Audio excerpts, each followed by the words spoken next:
Hola, bienvenidos a Esquina Literaria. Soy Yolanda Miranda y les estoy compartiendo la lectura de este libro, El choque de civilizaciones y la reconfiguración mundial, de Samuel Huntington. Estamos leyendo el capítulo número 2 y el último tema de este capítulo se llama Relaciones entre civilizaciones, y en este video vamos a terminar con este tema y este capítulo. Interacciones, un sistema multicivilizacional.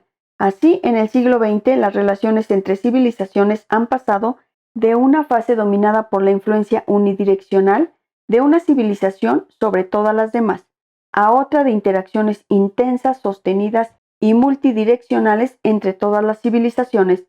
Las dos características básicas de la época anterior de relaciones entre civilizaciones comenzaron a desaparecer. En primer lugar, por decirlo con las expresiones predilectas de los historiadores, terminó la expansión de Occidente y comenzó la rebelión contra Occidente. El poder occidental, de forma desigual, con pausas y marchas atrás, ha declinado con relación al poder de otras civilizaciones. El mapa del mundo de 1990 guarda pocas semejanzas con el mapa del mundo de 1920. Los equilibrios de poder militar y económico y la capacidad de influencia política cambiaron y serán examinados con mayor detalle en un capítulo posterior. Occidente seguía teniendo una importante influencia en otras sociedades, pero las relaciones entre Occidente y las demás civilizaciones estaban cada vez más dominadas por las reacciones de Occidente ante los nuevos acontecimientos en dichas civilizaciones. Lejos de ser simplemente los objetos de una historia confeccionada en Occidente, las sociedades no occidentales se estaban convirtiendo cada vez más en los agentes y modeladores de su propia historia y de la historia occidental.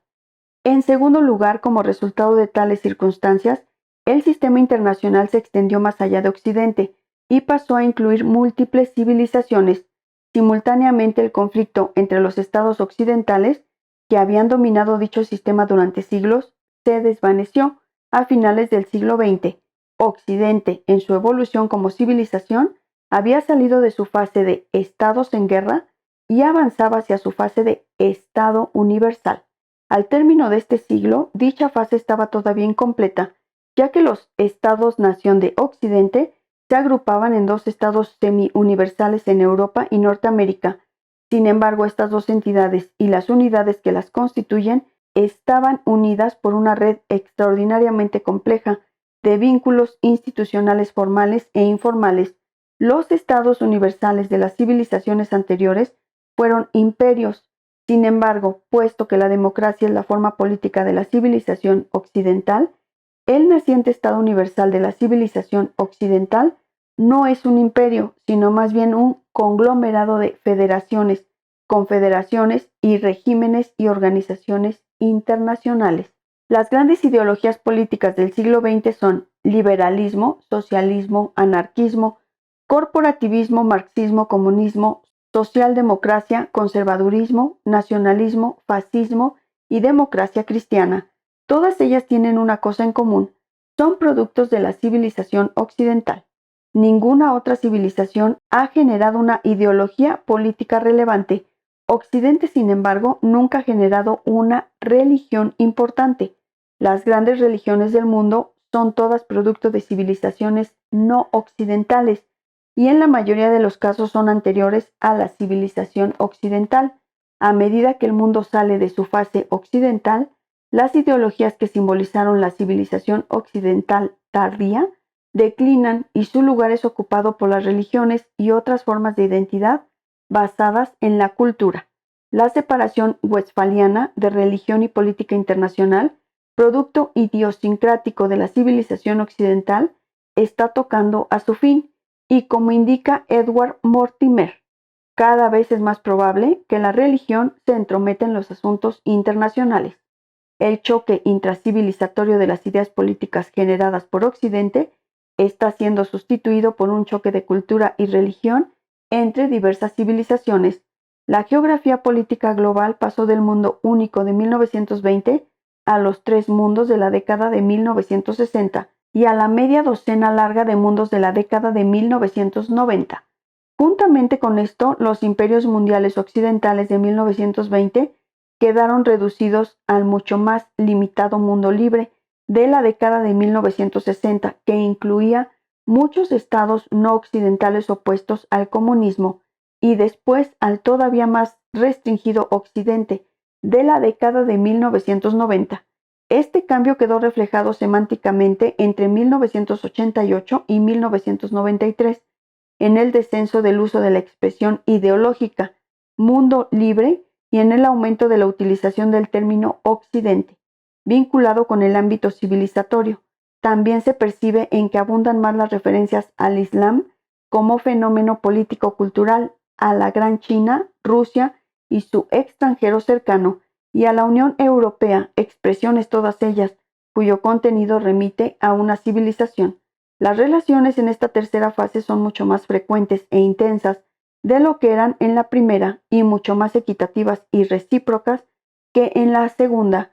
Además, a diferencia de lo que ocurría durante la Guerra Fría, no domina una única fractura, sino que existen múltiples fracturas entre Occidente y otras civilizaciones y entre los muchos no occidentes. Existe un sistema internacional, afirma Hedley Bull, cuando dos o más estados tienen suficiente contacto entre ellos y suficiente influencia recíproca en sus respectivas decisiones para hacer que se comporten, al menos en alguna medida, como partes de un todo. Una sociedad internacional, sin embargo, existe solo cuando los estados integrados en un sistema internacional tienen intereses y valores comunes, se conciben como vinculados por un conjunto común de reglas, participan en el funcionamiento de instituciones comunes y tienen una cultura o civilización común, como sus predecesores sumerio, griego, helenístico, chino, indio e islámico. El sistema internacional europeo del siglo XVII al XIX fue también una sociedad internacional. Durante los siglos XIX y XX, el sistema internacional europeo se amplió hasta abarcar prácticamente todas las sociedades de las restantes civilizaciones. Algunas instituciones y prácticas europeas se exportaron también a estos países. Sin embargo, estas sociedades también carecen de la cultura común que servía de base a la sociedad internacional europea. Así, desde el punto de vista de la teoría británica de las relaciones internacionales, el mundo es un sistema internacional bien desarrollado, pero en el mejor de los casos, solo una sociedad internacional muy primitiva. Cada civilización se considera el centro del mundo y escribe su historia como el drama central de la historia humana. Quizás esto se puede decir con más verdad incluso de Occidente que de otras culturas. Sin embargo, tales puntos de vista polarizados por una única civilización tienen una aplicabilidad y utilidad cada vez menores en un mundo multicivilizacional. Los investigadores de las civilizaciones hace tiempo que han reconocido esta perogrullada. En 1918, Spengler denunciaba la miope visión de la historia que prevalecía en Occidente, con su neta división en fases antigua, medieval y moderna, solo aplicables a Occidente. Es necesario, decía él, reemplazar esta aproximación tolemaica a la historia por otra copernicana y sustituir la ficción vacua de una única historia lineal por el drama de varias culturas poderosas.